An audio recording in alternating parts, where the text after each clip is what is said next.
राज्याच्या राजकारणामध्ये दिवसेंदिवस वेगवेगळ्या घडामोडी पाहायला मिळत आहेत. प्रत्येक कार्यकर्ता आपल्या नेत्याच्या वाढदिवसाला भावी मुख्यमंत्री, भावी पालकमंत्री अशा प्रकारचे बॅनर लावत असतात.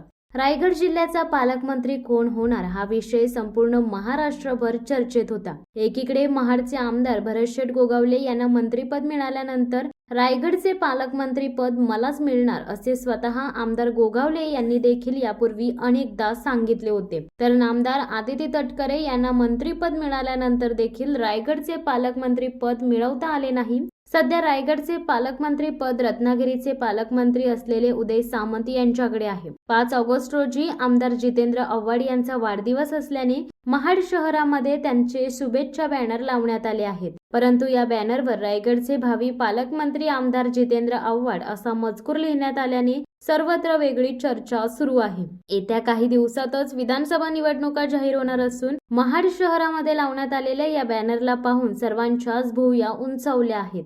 शिवसत्ता टाइम्ससाठी निलेश लोखंडे, महाड. दे धडक बेधडक वृत्त देणाऱ्या आपल्या शिवसत्ता टाइम्स न्यूज चॅनलला लाल बटन दाबून सबस्क्राईब करा आणि बेल आयकॉनला क्लिक करायला विसरू नका.